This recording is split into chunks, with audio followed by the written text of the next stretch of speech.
Stay tuned at the end of the episode to hear some special messages that I received from the recent 100th episode survey. Really appreciate your kind messages and story, and I'm looking forward to share them at the end of this episode. I like this concept called servant leadership, where you actually, as a leader, your number one job is to serve the people around you or reporting to you. I always take that as a principle in my day-to-day job, in my role, that no matter what, if you want to succeed, you have to succeed together with your people. And that's why serving them first would actually give you the best opportunity to actually succeed together. Hey everyone, my name is Henry Suryawirawan, and you're listening to the Tech Lead Journal podcast, the show where I'll be bringing you the greatest technical leaders, practitioners, and thought leaders in the industry to discuss about their journey, ideas, and practices that we all can learn and apply to build a highly performing technical team and to make an impact in your personal work. So let's dive into our journal.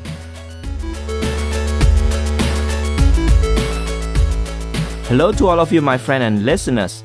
Very happy to be back here again with a new episode of the Tech Lead Journal podcast, the show where you can learn about technical leadership and excellence from my conversations with great thought leaders in the tech industry. And this is the episode 101. If this is your first time listening to Tech Lead Journal, make sure to subscribe and follow the show on your podcast app and on LinkedIn, Twitter, and Instagram, where every day I post interesting quotes from each week's episode there to inspire us and to spark a discussion within the community. And if you'd like to support my journey creating this podcast, subscribe as a patron at techleadjournal.dev/patron. In this special episode 101, I'd like to go back to the basics and share my own engineering leadership story and also my story starting and running this podcast for 100 episodes. If you still remember my very first guest in episode 1, Jerome Poudevigne, in this episode 101, we switched our roles, and he was kind enough to play the host this time and interviewed me. I shared my career turning points that included multiple transitions between being an individual contributor and a manager, being part of retrenchment, working in a failed startup, and my decision to leave Google and join a scaleup. I also shared how I prepared and grew myself into my current leadership position by being a problem solver, exercising the servant leadership mindset, building culture intentionally, and my few tips on doing remote work effectively. In the latter half of the conversation, I shared why and how I first started the Tech Lead Journal podcast, how I found my guests, as well as sharing the moments and lessons I learned from releasing 100 episodes in the last 2 years. I hope you enjoy listening to my story in this episode, and if you do, please share it with your friends and colleagues who can also benefit from listening to it. It is my ultimate mission to spread this podcast to more people, and I really appreciate your support in any way towards fulfilling my mission. Before we continue to the conversation, let's hear some words from our sponsor. DevTernity is the top international software development conference with an emphasis on coding, architecture, and tech leadership skills. The lineup for this year is truly stellar and features many legends in software development. Names such as Robert Uncle Bob Martin, Ken Beck, Scott Hanselman, Venkat Subramaniam, Kevlin Henney, Alan Holub, Mary Poppendick, and many other prominent names, including some of those who have also appeared in this podcast before. The conference takes place online, so you can enjoy it from the comfort of your couch. We spoke to the DevTernity organizers, and I'm happy to share that Tech Lead Journal has got the 10% discount code for you. Enter the promo code AWSM_TLJ when you purchase the ticket on devternity.com. Here's the promo code one more time, AWSM_TLJ. Depending on the time when you purchase the ticket, early price is still available. See you there. Today's episode is proudly sponsored by Skills Matter, the global community and events platform with more than 100,000 software professionals. Here, members can organize their learning experiences around the technology topics they care about most. You get on-demand access to their latest content, thought leadership insights, as well as the exciting schedule of tech events running across all time zones. So whether DevOps or data science is your buzz, or you're a fan of functional programming or all things cloud, You can make real connections with people who share your interests. Head on over to scalesmatter.com to become part of the tech community that matters most to you. It's free to join, and you will find it easy to keep up with the latest tech trends. Hello, Tech Lead Journal listeners. Very happy to have you back on the show, and welcome to the podcast. Today is a little bit of a special episode. This is episode 101. My name is Jerome Poudevigne. I was the first person to be interviewed in this podcast, and today, 100 episodes later, we are doing something special. We are turning the tables, and I'll be the one asking the questions. I'll be interviewing Henry Suryawirawan, the man behind the podcast, the man behind the curtain, the guy who's been actually bringing us all these great tech lead people. So welcome, Henry. I'm really happy to have you on the show today. Well, thank you so much, Jerome, for doing this. So yeah, if you all still remember, Jerome was kind enough to be my first guest in the podcast. Yeah, 100 episodes later now, we are doing this the reverse way. So thank you for having me. Maybe as a start, I'm going to follow your script, give you a taste of your own medicine. As usual, I'm going to ask you to talk about your career journey, some of the turning points, and some of the important things you remember about your career. So happy to do that, definitely. So my career actually started, I would say, pretty straightforward. Even when I went to college or uni, there was only one option, computer science, and that's it. I followed through the program. Even before I graduated, somebody already offered me some kind of a teaching assistant job. And then I followed. That person actually had a student, a master's student, and that guy offered me a job. So straight away from there, I just took the job and started my career in the insurance industry. So a few years later, the first turning point came where this person actually moved to another company and offered me a job that started in Singapore. There was a project in Singapore, and that actually led me to taking the job and moving to Singapore. That was a big change in my life. So I could basically challenge myself and showed how much I can actually perform based on the different set of challenges from the language, the way of working, and things like that. Eventually, I left Singapore, right? So I've been staying here for quite some time. But yeah, things moved on and I moved to a different industry, to banking. The next turning point came when actually in the bank, I was part of the retrenchment. There was this big offshoring program where they decided, okay, Singapore is probably too costly, move it somewhere else. So I was part of the team that they planned to retrench. It took me quite some time to actually understand what's going on. Frustrated, disappointment, definitely. And especially, I was actually performing quite well during that time. So I didn't actually understand why people performing well could actually be part of retrenchment. That actually brought me a lesson that, hey, this job, nothing is secure. So you really have to perform yourself and also find other networks or maybe other opportunities that can actually lead you to something more fruitful. In the end, I move on to another bank. This is also another turning point, very interesting. It was a very short stint in that bank, but I didn't really love the culture. I really hated my time there. There was a lot of negativity and frustration, which then led me to the biggest turning point, which is to move to a startup. I was in the startup for like maybe 3 years. The startup didn't succeed eventually, had to go through financial issues, but I learned a lot of things. I learned how to run the engineering team because towards the end, I was the head of engineering there, having to struggle finding product market fit, building products, building the tech, building the culture. We went through so much hardship and in the end, it didn't turn up well. So we kind of like disbanded. Many people left and I also took the decision to leave. Subsequently, I found a job at ThoughtWorks as a consultant, which then brought me to Google, which is also another big turning point where I had an experience to work in a world-class company, seeing a different side of how a good culture could actually help a lot in terms of business, in terms of growing people. So long story short, I kind of like still missed the fun of being in a startup, this scrappiness, having to solve different kind of problems. So yeah, I took a plunge leaving Google and that's what brought me to Flip. So I guess that's kind of like the long story of how my journey so far. It's been about maybe 15 years in total. Still a long way to go, but yeah, it was a very interesting ride for me. Really cool. I found this trajectory really interesting because of the variety. Starting as a corporate sort of person and then moving to startups, then big tech, then back to startup again. Did you see this as a progression? Was it like calculated every time? I mean, obviously, you didn't plan to be retrenched. I don't think this is something anybody plans. But beyond this, did you calculate every move or did you see it as part of a bigger whole? How did you go about this? Well, I wish that I could say that, yeah, it was totally planned. But as you can tell, nothing out of this is actually well planned. Initially, I thought career should be planned really well. Okay, first year, I'm going to do this, 5 years, I'm going to do this, and 10 years, you're going to do that.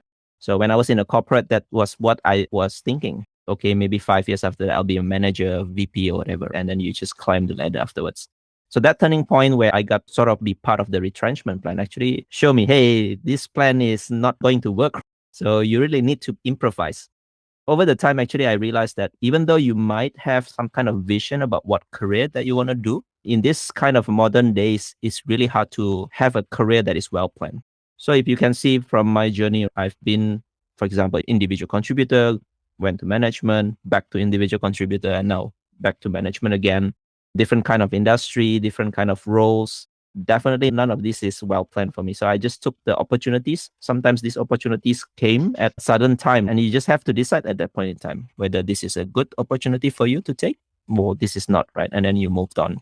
Long story short, right? So I thought I could actually plan my career forever until I retire, but eventually that didn't turn out so well. I think the moral of the story is always be on the lookout.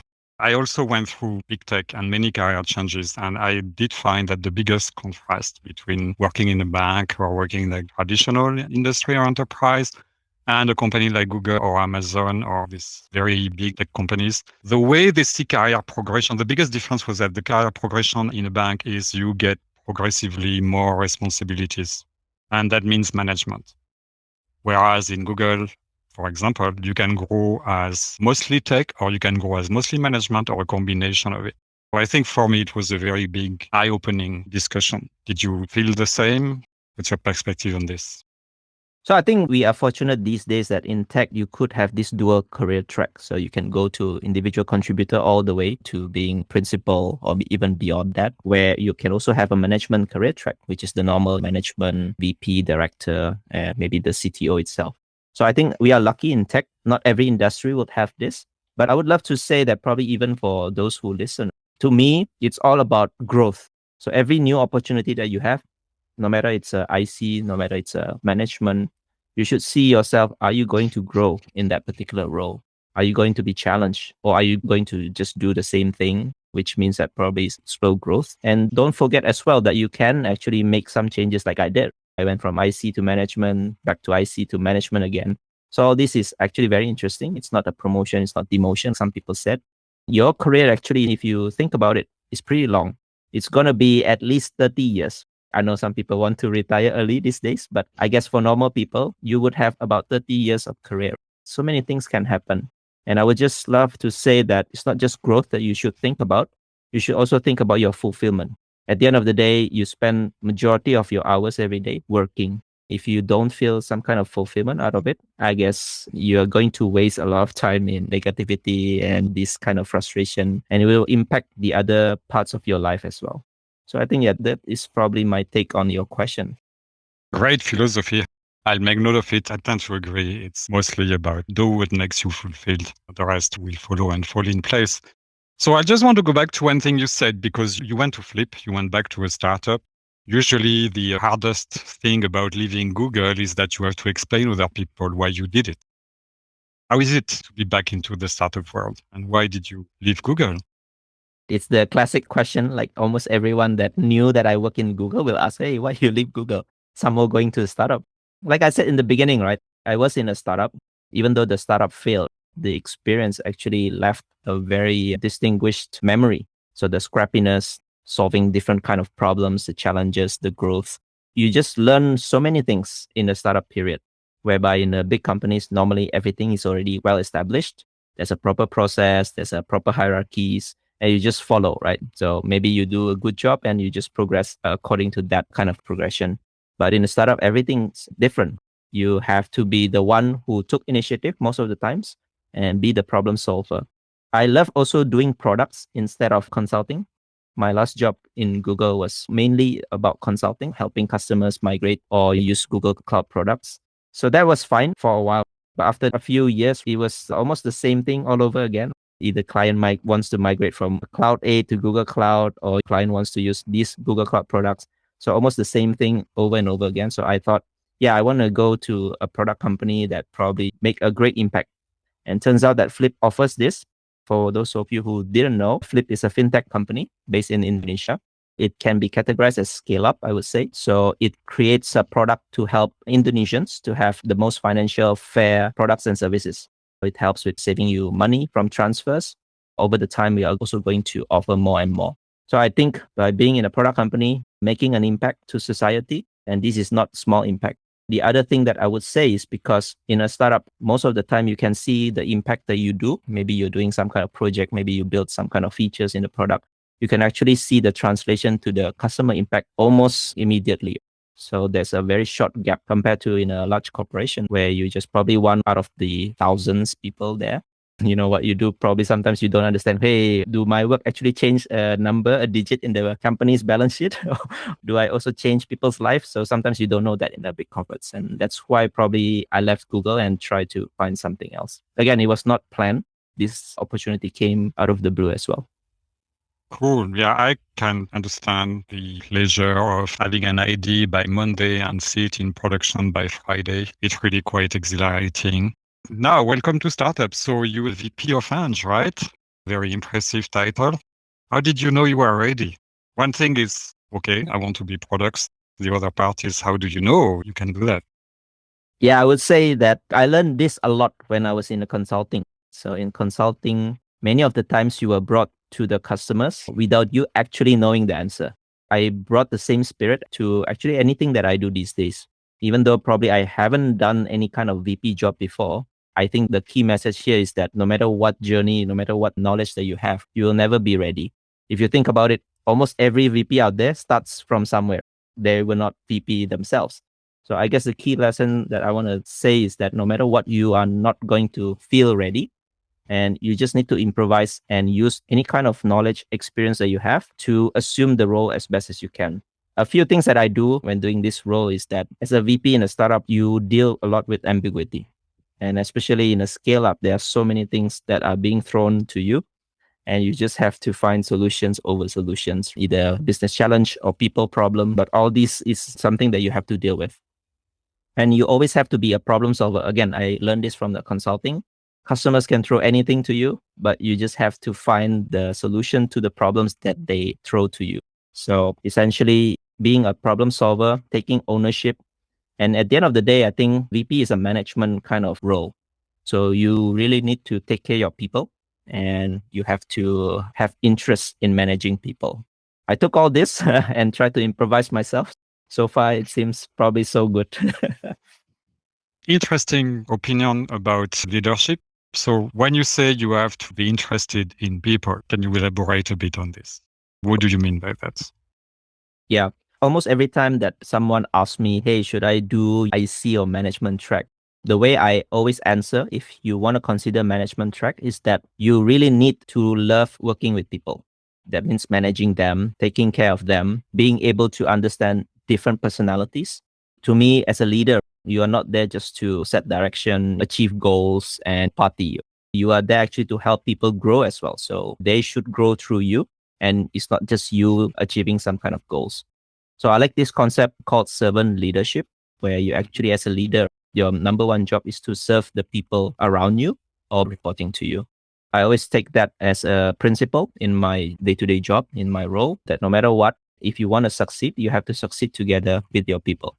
And that's why serving them first would actually give you the best opportunity to actually succeed together. A cool point. What you mean is, if I try to summarize, is really that your success is driven by the success of your team. So basically, your goal number one is to elevate them and remove the blockers. You need to like the people, but you have to be honest with them. So how do you drive this situation? Like difficult conversations, leading by example? I mean, there must be something, right? When people say it's a difficult conversation, it is really difficult because it's not just the topic or the content itself that matters, but it's also the emotions, the feelings of the different individuals involved in the conversation. I think one thing that I learned a lot throughout my journey is that even though it is called difficult conversation, You should not shy away from having these difficult conversations, because the more you try to avoid difficult conversations over the time, it is like time bomb where suddenly it just exploded. From difficult, it becomes catastrophic, something like that. So I think difficult conversation is something as a manager, you really have to hone your skills. It is not easy in the first place where it was probably your first difficult conversation, but over the time, the more you embrace it and you know that, yeah, I have to do this. Plus the things that matter is always put the empathy, right? The empathy portion of the thing. So you have to always consider the other party as a person, not just an object or some kind of blockers that you have to solve. You have to put them as your first priority, know why certain things happen, and maybe they were not intentionally doing the things that probably is the topic of the difficult conversation. So I think that is key to me, how I approach difficult conversations so far. Yes, I agree. I believe that, as you say, you are not here to blame somebody for failures or to highlight errors and mistakes just for the sake of doing it. You are actually here so we both recognize that there is a problem and we are all looking for a path forward. I really appreciate that from you. Anything in your past that prepared you to be that kind of leader? Because we see the outside, like you've been in IC, you've been in banks, you've been in Google. Okay, fine. But what prepared you to be a lead? Yeah, so I try to always draw from my previous experience, about 15 years of career journey so far. So there must be something that I learned. Fortunately, I joined multiple different companies, different types, good culture, bad culture, corporates, startups, MNC versus local. So all this actually kind of like mixed experience for me, where I can tell straight away that, okay, this works and this probably doesn't work. Of course, different context matters, but most of the times I try to draw from that experience. I have this one thing that I learned from one of the online course that I did. So people actually learn through two ways mostly. They call it Kensho and Satori. Maybe I'll explain a little bit. So Kensho actually means that you grow through pain, or you can think of it grow through failures. Sometimes you think that failures is bad, but failures actually teach you something more. So it's not just the failure, but actually the kind of experience that you go through. The other one is actually Satori. Satori means something that you grow through insights. Maybe you find a good mentor or coach. Maybe you learn from books, online course, or maybe you just learn from something that actually gives you enlightenment, so to speak. So throughout my journey, I learned two things from this Kensho and Satori. The first Kensho is actually about the failure in the startup. So I was the head of engineering there. The startup failed. I could feel the frustration myself. How on earth should I do things? Because almost anything that you do seems like a failure. It was also bad because the company itself is also struggling to find product market fit. So it's a combination of different things. And that actually brought me a lot of lessons. Like in engineering, for example, especially in a startup, you can't spend so many months or years just to do expensive re-architecture, redesign, and things like that. Because if you don't have product market fit, basically it doesn't matter if you build a gold-plated solution. So that is probably the failure part. And of course, I did so many failures, not just that. But I think nothing teaches you better than failures. So that is one thing that I want to take as a key lesson here. The other one, of course, the Satori. There are so many things that I learned from books, blogs, and recently the podcast, this podcast itself. I learned from various guests, their experience, their knowledge. These are insights for me. They are giving me tons and tons of new perspective on how to approach certain things. I think these are the things that prepares me from the past to do this job. So I hope that answers your question. Yeah, I was going to ask you to elaborate on the startups, but you did it for me. So actually, talking about the Tech Lead Journal, you say you talk to these people and you learn from them. Did you have a big aha moment? Somebody said something and it went like a blinding light in your head saying, of course. Almost every episode I have that, if not all. If you follow this podcast for quite some time, I always summarize some of the quotes into a daily social media post. Most of the quotes all are curated by me. Those are the interesting quotes that I think, oh, these are insights for me. And maybe someone else would also find the same inspiration. So I would say, yeah, every episode gives me a different perspective, different kinds of learning. So far, I've been fortunate to have about 100 episodes, including yourself. I purposely curate the guests as well. It's not like some random guest that I just could find on the internet or something. But yeah, I try to curate the guests that I'm inviting to the podcast. I love all the insights and the learnings that I have so far.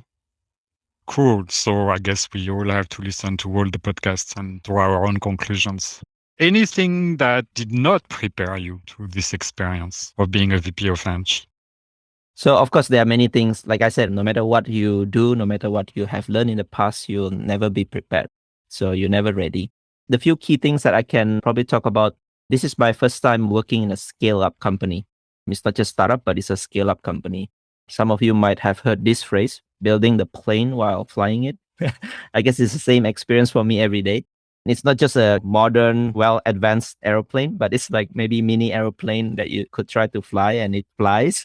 But then, yeah, you have to do so many things to change it while it's flying.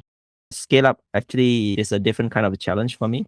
So far, it's been very fruitful and so many things that I learned along the way.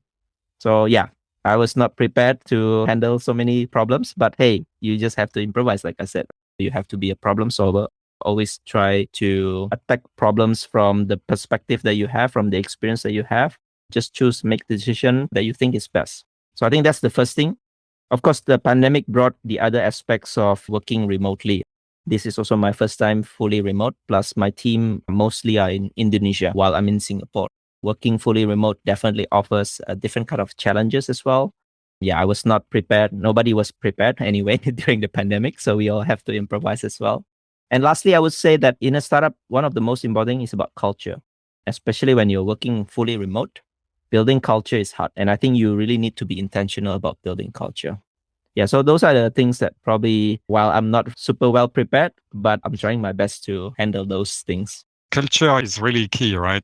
This is really personality of the company. Well, I'm very interested in this part. How did you come up with the culture? How did you decide what was the culture going to be like? The fundamental pieces, and then how do I play them? Did you write company mission statement, team tenets, motivational posters? What's your secret? Of course, culture is always hard. It's abstract anyway. You cannot measure it. You cannot say, oh, I've done my culture, right? I learned a lot from my Google time, actually. In Google, they always have this thing called googliness. And it's a very well defined way of expressing a culture in a company. That to me is one of the best example how if you want to have a good culture in a company, people will just refer to it as, hey, this is our culture. Because if you live and breathe of it, and you use that as your North Star in everything that you do, that's when you know that the culture is good. Of course, as a company, especially in a startup, the culture should start from the founders, how they want the company to be, what kind of values they want to bring for the company. So far in Flip, we have this one giant big value, one giant big culture, I would say, is about fairness. Everything that we do, we have to look from the perspective of fairness, no matter fairness for just our users, but also for our employees and our partners as well. From there, actually, you have to derive so many things, maybe from fairness, bring it to engineering. How do you translate fairness? Maybe you also add some more things because fairness itself is not enough to define your engineering culture. So that's why the portion, you have to be intentional about building your culture. You have to think really hard what kind of values, what kind of principles that you want your team, your engineers in the company to always think as the first principle. I love to think of it from the first principle before they do something about certain things. Am I doing it according to the first principle? Again, culture is hard. People may have different interpretation. People come from different background. People come from different company. They will bring that kind of experience and culture. And again, intentionality matters because, yeah, you have to try hard to inculcate this kind of a mindset to everyone. So, yeah, I hope I answer your question because, again, culture is really abstract and very difficult to achieve. I mean, it's very abstract, but it's very practical at the same time. It's a set of values, a set of ethics, it's guidelines, it's behaviors, all these things together that people follow. I'm familiar with googliness. I think it's interesting, but I think it's one part of it. I would think that things like openness, no blame, values like this are also very important. There's the practical side of it, which is how do you actually implement that? Which is also my other question.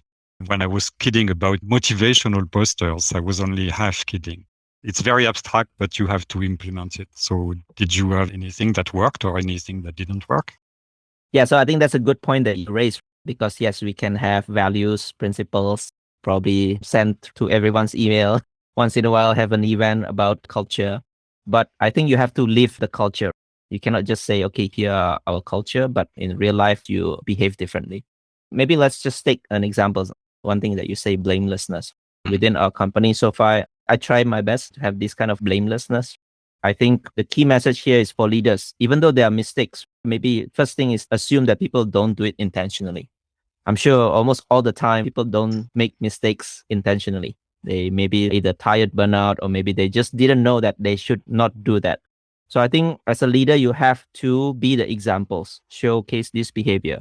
Okay, if you want to have blamelessness, then the leaders themselves should not try to find culprit, right? Find the person and blame them and shame them in front of everybody. I think this is probably one way on how you can actually make sure that the culture is being implemented across the company.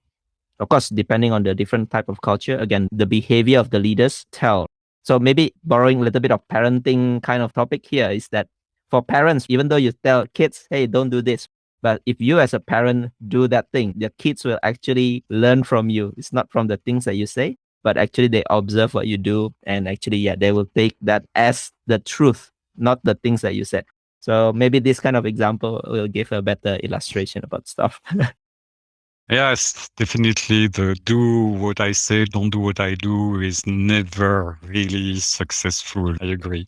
Thanks. I get it better now. So the other part that you mentioned is that Flip is a completely remote team. If I understand, it's not only that they are remote because they are working from home, but on top of that, you are in another country yourself. So you are one sea away from these people. How did that work out for you? What's the complexity here? And do you have any tips? Yeah, like I said, this is my first time doing this. Many people also had the same experience before the pandemic. And when the pandemic happened, you had to switch to remote.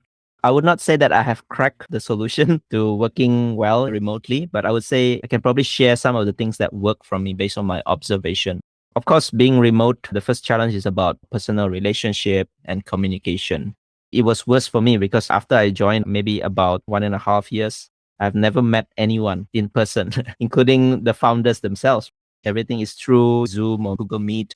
So that brings the first challenge of this communication and personal relationship. You can't really build personal relationship by looking at the screen.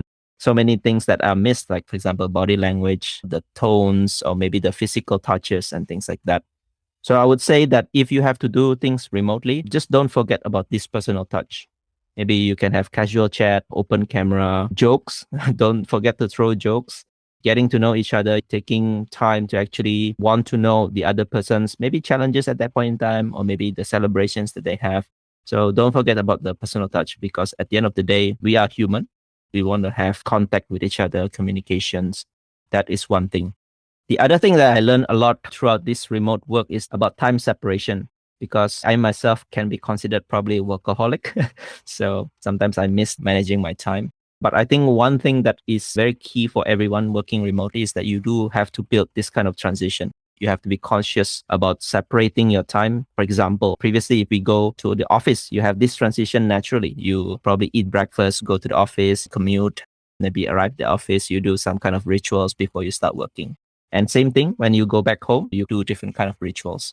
But working remotely at home, sometimes you really don't have this kind of rituals. You just wake up, maybe do a few things, and then just straight away go to work. Even worse for me, it's like meetings all day long. So I think building these transitions is very crucial because otherwise you can easily get burnout. You can easily lose track of time as well because you feel that, yeah, my day is super long simply because you haven't been detaching yourself from the day-to-day work. So building this kind of time transition is very good to avoid burnout.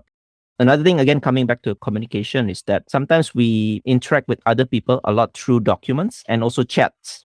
As we all know, words, they don't have emotions. And sometimes the worst part of reading is that you misinterpret somebody saying something with your emotion. You assume that, okay, this person is actually angry. This person is actually frustrated. This person is not nice. So I think one key message that I want to say here is that even though you read chat, always assume good intent. Whenever someone is raising up something or saying something, I don't think anyone wants to make a problem out of the blue. But sometimes chat, when you send it, especially in haste, right, it could lead to different kind of interpretation. If you do have different kind of interpretation that you think is bad, always ask the person, hey, do you mean something like this? So always assume good intent. And lastly, I think it's about remote work. People always love to say synchronous versus asynchronous. Which one you prefer? I like to bring up this one thing that I learned from James Stanier in one of the episodes. He wrote a book called Effective Remote Work. he brought up a point where if you want to do synchronous communication, it's only when you need a strong consistency. Taking this concept of technical thing, if you do want to have strong consistency, opt for synchronous communication. But if you feel that eventual consistency is fine, then maybe you should do more asynchronous type of communication. To me, that is really insightful. I try to use that almost in my day-to-day work. So strong consistency or eventual consistency. Yeah, I remember this episode, and I think in the same episode, James was talking about GitLab and their asynchronous manifesto. I was one of these aha moments for me because when the pandemic hit, I was just sitting in my seat all day, just trying to get through the day and never realized how much people formalize this. I was totally blown away when I read the manifesto, and I've used a lot of their lessons there. I think it's cool. But yeah, I agree with you. It's been quite a journey working remotely. Well, at least you didn't have too much language issues, if I might add this little caveat. Did you do events where you would get the team together for just the fun of it? Yeah, I would say our people team are really doing their great job. So sometimes they would arrange events. They invite speakers from outside. They invite speakers internally. And sometimes we also have all hands. We try to regularly schedule all hands, be it company all hands, product and engineering all hands. I think this kind of cadence is really good where you bring people together. Even in the all hands themselves, you are not just throwing information to them, but you make games, make something fun, invite people to comments and joke around. I think that always helps, especially you have these moments in the events itself that can actually help you to know about somebody else. It's not always the same team or the same engineering department that you're working with, but it's across the whole organization. Cool. So are you happy that you're back in person now? Well, I would say still I'm alone here in Singapore while my team is in Indonesia. But now that we have a chance to travel, occasionally I have traveled back to Indonesia and meet some of my people, and that is always a blessing. Yes, I've had the privilege of meeting customers again, and it feels really like something has been lifted and we can actually be human again. Really love it. So that's all the thing you have been able to make and succeed at. I always ask this to people in dinner conversations, and it is okay, fine. I had a story myself when I was young. I deleted the production database. So I had the big mistake story. So what I'm going to ask you is, do you have a big mistake story? Something that you really feel that you completely messed up? I hate to say that I don't have a catastrophic event like yours, like deleting You're production lucky. database. But it's kind of like epic if you tell the story. But I think, again, like I mentioned in the beginning, my first startup experience when it actually didn't turn up successful was probably one, I consider that one of my big mistakes. Of course, it's not totally mine, but being in that position, I think, yeah, maybe there are some things that I could do differently now that I have learned so many things along the way. So things like, for example, spending so much time doing engineering improvements rather than focusing on product market fit. That is always something that maybe anyone who works in a startup, especially in early startups, you do need to focus a lot more on your product market fit first. So don't think about modernizing your architecture or design because it all doesn't matter in the end if you don't have customers, if you don't have users, and especially if you don't have business model. So I would probably say that is one of my big mistake, and seeing that no matter what I do, it just doesn't help for the success of the company or the team. It was one of my maybe darkest moment, frustrating moment, but I learned from that lesson. Cool. Yeah, I hope we do. Well, maybe one day I can tell you about all my catastrophic database destruction and other stories. So you went in the bank, you were at Google, you are now working at Flip, you're running a remote team, you're working on engineering culture. In the middle of this, probably because you are not busy enough, you decided to start a podcast. What happened? I know you've contributed to the community before. For those who are listening to us, Henry contributed something called Beam Katas. Beam is a streaming process technology that's on Apache. Now it's an Apache Foundation project, and it's actually used by Google. It's also available on other clouds. Henry wrote a series of tutorials for it. So yeah, you said, okay, fine. I'm an workaholic. I need to do more things. So why the podcast? Why Tech Lead Journal? Yeah, so it's interesting, right? It's like I'm not busy enough, then I sign up for another thing. Somewhere it's a weekly cadence. Yeah, it's a heavy commitment as well. That's right. So, to answer this question, I always love to share my experience with podcasts first. When podcasts started to become a craze in so many different parts of the world, I tried to listen to podcasts, but I couldn't get it. Why people love podcasts? Because almost every time I listened to the podcast, I fell asleep. Either fell asleep or I lost interest and I do something else.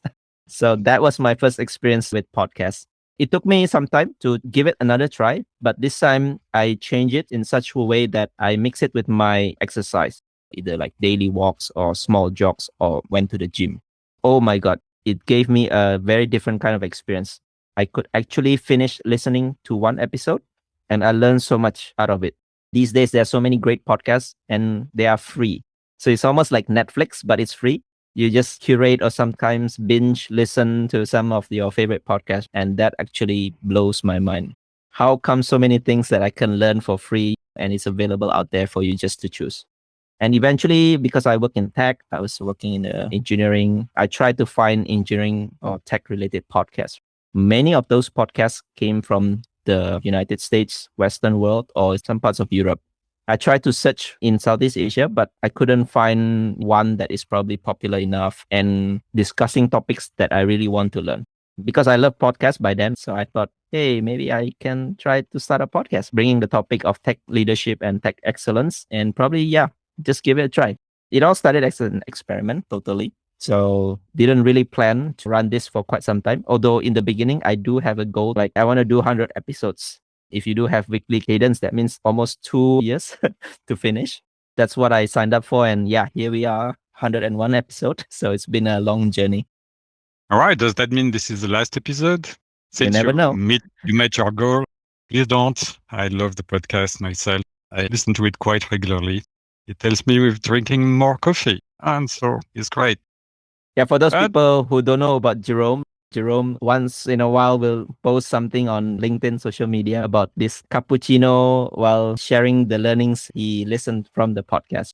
If you really want to see, it's a combination of learnings, combination of art as well, because Jerome did a very beautiful, stunning picture with the podcast cover. So thanks so much for doing this, supporting the podcast since the very beginning. Like I said, you were the first guest. I appreciate all that. Thanks. I was going to say you invite so many great speakers, but now I'm like a little bit shy about saying this. Present company excluded. How do you select speakers? Well, I reached out to you first, right? We were colleagues back then. So that's how it all started. And then I find my friends bring networks. And from there, I brought the second guest, third guest.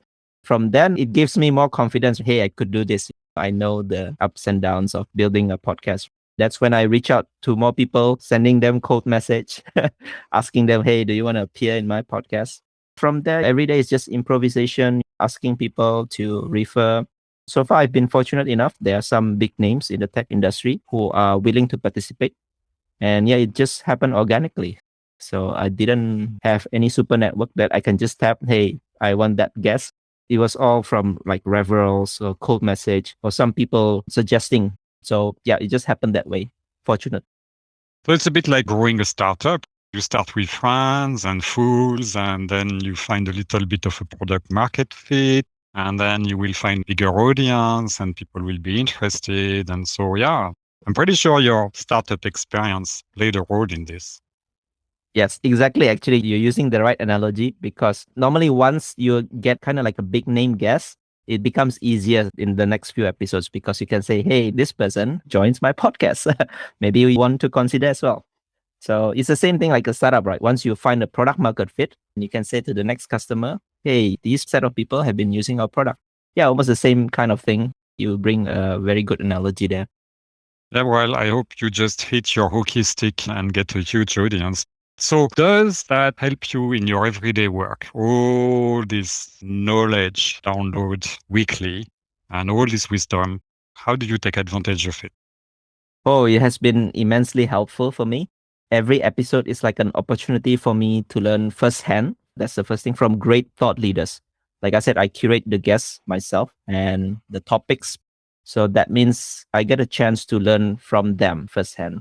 Since I'm also working in tech and also in leadership, this is like a perfect match. Every week you would have some lessons about tech and leadership. Just think of it, you have a course every week whereby you forget about your role, your day-to-day role, and you just subscribe to this course and just listen to someone who can actually teach you about some new things.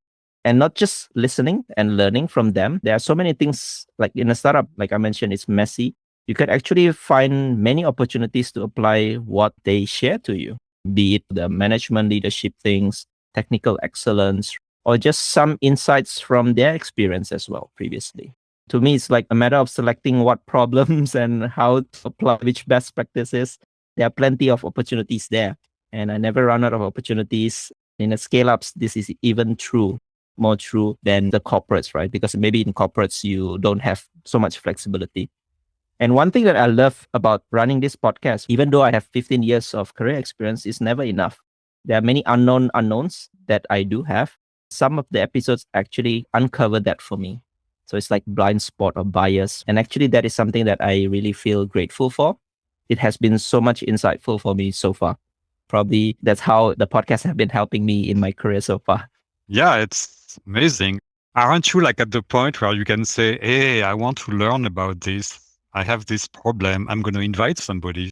This person does a podcast episode with me, and then I will actually figure out something from what they say. Yes, definitely. So sometimes I have a hard problem I don't know how to solve. And I saw this book and this author, let's invite them. It's not just me learning it. Sometimes I do refer that episode to my people as well in the company, the engineers. Hey, maybe you can check out this episode itself. So yeah, it's been very useful for me so far. Yeah, I have been guilty of this. I have to say, I've recommended some episodes to people I've been working with in my customer base. And yeah, it's been very helpful for me as well. So you've done 100 episodes. You must have been pretty nervous a few times. So what was the time you were the most nervous before an interview? But I wouldn't say our first is the most nervous because we knew each other back then. We were doing this amateurish way.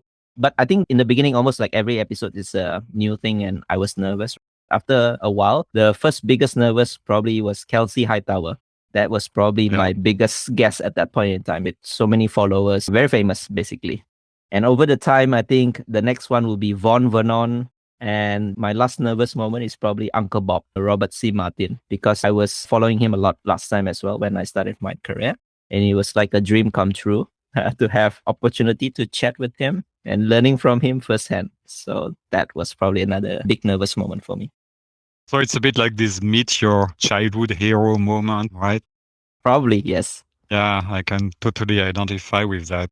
So I hope that after you get to know these speakers, at least some of them, you keep a relationship going with them. Is there anybody who has really added value to your life, your professional life or personal life? Yeah, I mean, apart from the sharing that they gave, the wisdom, the knowledge, the experience, there are some guests which I still keep in touch and have a very good relationship.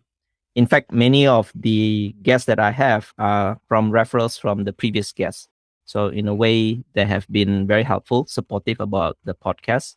And sometimes they also give good reference about the podcast because they feel the experience with my podcast is very unique to them. I'm doing the marketing for a week, for example, or the way I prepare the interview, sending the list of topics beforehand. That actually also bring word of mouth, maybe to their colleagues, their friends, or maybe their networks. And some people also share their episode to their own followers. So again, it's like an organic thing. But I do keep in touch to some of the guests, like yourself, for example.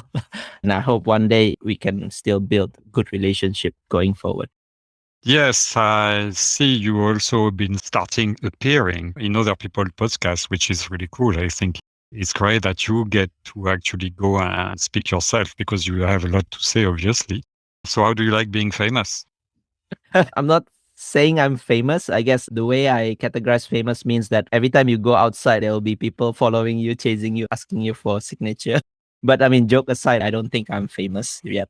Podcast is different than YouTube. You can only listen to the sound, not the person. So in a way, it doesn't put your face very straightforward.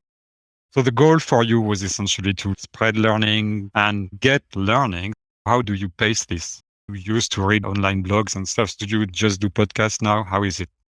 Yeah, so previously I read a lot. I subscribe to different kind of online courses, but these days predominantly I just do the podcast. Or for some guests, because they wrote books, I do the preparation beforehand and skim reading their books. Sometimes I do read cover to cover for some books. That's how I do my learning these days. Since the podcast is a weekly podcast, I would say I have my own cadence of learning. So every week I listen, I edit, I prepare the show notes, I summarize all the things that I learned from there. I also curate the daily quotes. So it has been my kind of learning cadence these days. I seldom has free time these days to read new books or the books that I'd like to read. It's been hard to find the time. Yeah, it feels a bit like drinking from the fire hose, to use a common expression. So much information. How do you classify it, make use of it? Okay, I have an additional question about your guest. Is there any case where you actually disagreed with the speaker and you did not agree with what they said, or you had counterexamples? I'm trying to think. Well, I guess I don't think there's any kind of a major disagreement, I would say, but I do sometimes try to give different perspectives whenever a guest answers something. So far, I have yet to find someone who I really disagree and debated that over an episode. But yeah, it will be an interesting experience if we have find one. I found it interesting. There are a couple of episodes myself where I thought that the speakers did a great job in presenting the different perspectives themselves. I remember there was one episode where the speaker was talking about technical debt and the various way it's perceived in the world. In my work, I deal with a lot of startups, and technical debt is a really big subject. So I actually thought it was very interesting because, in fact, the speaker was explaining a certain number of things and saying that there were people who disagreed. There was another school of thought, and I was part of the other school of thought. So, but I did like that it's a very data-driven discussion. People don't just assert things. They actually have evidence to support what they say. So it's always educational. And I think it's really a great way to still have your eyes opened a little bit. And that's why, if you notice, I most of the times invite authors or someone who have done their research themselves or summarized their deep research and maybe wrote blog posts or published books. I like inviting them simply because of that thinking process has been summarized. It's not just based on anecdotal experience or, okay, this is one thing that worked for me. Maybe it will work for you as well.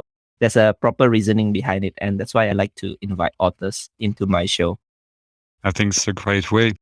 All right, I think we reached the end of the discussion. I mean, I could stay for a lot longer, but I think we covered a lot of ground already. So, surprise, I'm going to ask you your 3 pieces of tech lead wisdom, as you basically ask everybody else. So now it's your turn to stand on the stage and tell us what's your 3 pieces of tech lead wisdom. Right. So I kind of like predicted this would happen, right? Fortunate enough, I'm prepared this time. I think running this podcast, 100 episodes, I've listened to so many different kind of 3 tech lead wisdom myself from 100 different episodes. Sometimes some guests give less than 3, more than 3. But yeah, in total, let's count it 300 tech lead wisdom. I'd like to add my own version of 3 tech lead wisdom. Basically, these are coming from my journey and experience as well. I think the first thing, you always have to start from yourself first. And to me, the most important thing about yourself is about finding self-awareness and also self-acceptance. So self-awareness is basically how an individual consciously knows and understands about their feelings, their character, their desires, their strengths. Self-acceptance basically means that after you know all that, you acknowledge and accept that is who you are. And of course, I'm not saying this to say that you should feel defeated. Okay, this is me and I cannot change. But you should use that as some kind of a baseline. You start from there. You are aware about yourself. You accept it. But then you follow by knowing where you want to go or what do you want to do. It actually starts first from your internal rather than external motivation. So for example, people these days, oh, I want to be like that person, or I want to be rich or famous like that person. That comes from external. But I think the best advice that I've received so far is that you always have to start from your internal. When your internal is stable and fixed, that's when you can try to expand that to more external stuff. And I think this is also very important as a leader, because if you don't have good self-awareness and self-acceptance, basically, you're a different type of identity. If you have some kind of problem with your internal, sometimes what tends to happen is that you affect other people. So there's this phrase saying, hurt people. If you yourself are feeling hurt, maybe unconsciously you will also bring that to other people. So you will harm other people. I think that will be my first wisdom. So start from yourself, know about yourselves and accept it as who you are, but then you continue to grow from there. The second wisdom that I would like to cover is about that growing part. So like I said previously, I myself for the longest time consume knowledge a lot, reading books, listen to podcasts and things like that. But after learning from various different podcasts and books, I find this framework that I'd like to share to some of the listeners here. It's called 3 C's. It stands for consume, create, and connect. So the first C, consume, is basically you consuming knowledge. You read, you listen, you watch YouTube, for example. That will give you a lot of knowledge. But knowledge itself is not enough. It's like a potential power only. So the only way to make it a real power is that you have to translate from that knowledge to something more practical. And this is where the second C comes in. It's called create. Maybe you want to create a content like blog posts, podcasts. Maybe you want to teach it to some other people. Because by the time you teach a particular topic that you learn, you're actually learning it twice. So it's not just once that you read and you understand, but when you teach it to some other people and that people actually also understand, you learn about it twice, and even better because now you can synthesize the learning and make sure that other people also understands. And after you do this kind of a creation, right, basically you interact with other people, that's when the third C comes, which is called connect. So I think it's very important these days to build community, to reach out to various different people, because no matter what, that will open a lot of doors for you. So networks this day, you could go meetups, you can share things on YouTube, social media, and that kind of networks basically means that, more opportunities for you, more connections, more people that you probably don't know before, and somehow they now become your friends. And like myself, right? So many guests that I've reached out now and they become part of my network. So hopefully one day there will be some kind of interactions that we can make it happen. The third and the last wisdom that I want to share is again coming back to the thing that we talked about in the beginning. As a leader, I think it's always important to put yourself as a servant leader. I mentioned that your job is not just to achieve goals, targets, and make sure that people follow your orders, but you want to serve your people. And I like this quote from Maya Angelou saying that people will forget what you said, people will forget what you did, but they will never forget how you made them feel. Always bring that kind of emotion, feeling, empathy to other people. Build that kind of psychological safety so that people feel safe with you. People feel that they want to work with you genuinely, not because of trying to achieve some goals. And I always try to use that as a moral compass for me in my day-to-day job as a leader. So always try to serve the people working beside you and along with you. That's been something that I really feel other leaders should also follow. And that will be my 3 technical leadership wisdom. Thanks. That's actually quite deep and powerful. So I've known you for a long time, and I just found out that we both like Maya Angelou. So I'm also a big fan of hers. Love it that we can bring a little bit of her poetry in a deeply technical podcast. Thanks for that. I think we're going to have to talk about it offline. Really, Henry, thanks a lot. It's been an honor. It's been a pleasure. One last question, as usual, is if people want to get in touch with you, how do they do that? Wow, you're really playing the host role really well. For people who want to reach out, of course, they can reach out over LinkedIn, Twitter, listen to the podcast. You can find it wherever you listen to podcasts. You can also send me email. I'm always reachable. Please send why you found out about me and maybe bring up a topic so we can chat about. That is the best way to reach me. All right. I think this will be in the notes. Again, Henry, thanks. Congratulations on the 101 episodes. And so I look forward for the 201 episode, I hope. Please keep them coming. And thanks for the conversation. It's been really a pleasure. Yeah, we have to wait for another 2 years for that. But again, I would say thank you, Jerome, for playing the perfect host for this episode. And it's been a blessing to have the opportunity running this podcast 100 episodes. That was the goal that I set in the beginning. And here we are achieving the target itself. So I'm really pleased and very proud of the work that I did so far. So thanks again, Jerome, for this. Thank you. Thank you for listening to this episode and for staying right until the end. I would like to take the next few minutes to play back the story and messages that some of you sent to me in the last few weeks. I really appreciate you taking the time to send me those messages, and I hope I can continue to produce the best tech podcasts out there, knowing that you will be there supporting me. The first message is from Zarfan Akbar in Indonesia. Hello Henry, My name is Darfan Akbar, and now I'm a lead mobile engineer at Deal Jobs, one of my combinator-backed companies in Indonesia. I want to thanks to you for creating this awesome podcast, and congratulations on reaching 100 episodes. This is a great milestone.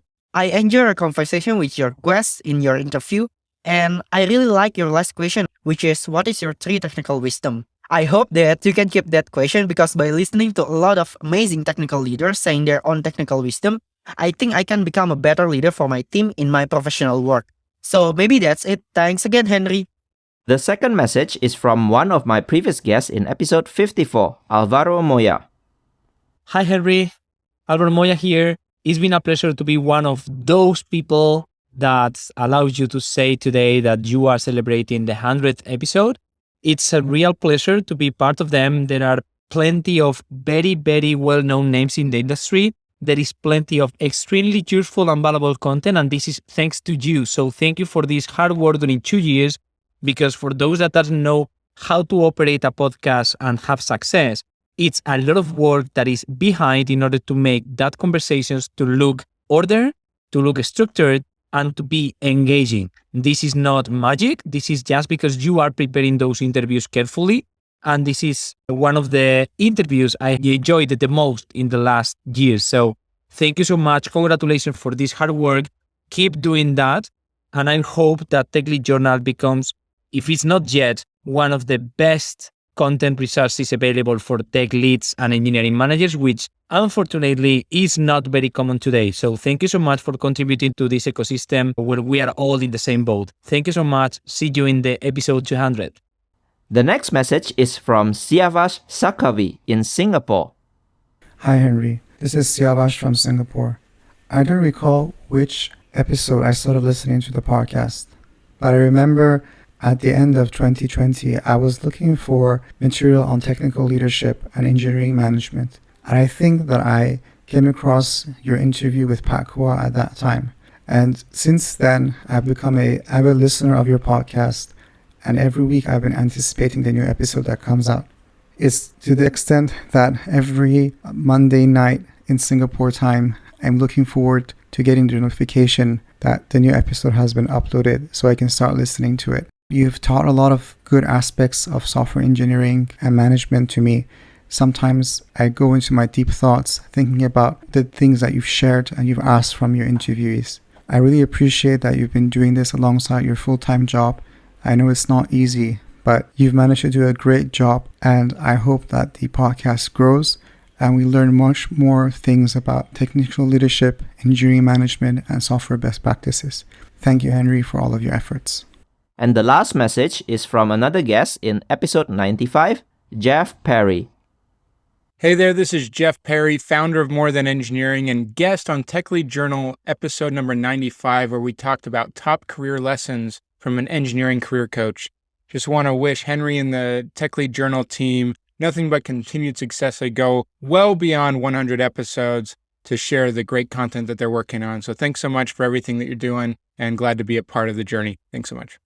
Thank you so much for those kind messages. They really touch my heart, and I'm really happy hearing that the podcast has been impacting you in your work and life. I also received a few more messages from Doni Rubia Gatra, Dalibor Belic, Anthony Joyas, and Sandeep Rao. Thank you for your messages too, and I will feature all of them in the testimonials part of the Tech Lead Journal website. Lastly, I would like to say my special thanks and appreciation to my 2 best people who helped me week in, week out in producing the podcast. First goes to Amelia for amazingly doing the editing, and Michael for helping me prepare the show notes. I wouldn't be able to reach this milestone without both of you. So that's the wrap for this episode. You can find the full show notes of this conversation on the episode page at techleadjournal.dev website, including the full transcript, interesting quotes, and links to the resources mentioned from the conversation. Make sure to subscribe to the show's mailing list on techleadjournal.dev to get notified for any future episodes. Stay tuned for the next Tech Lead Journal episode, and until then, goodbye.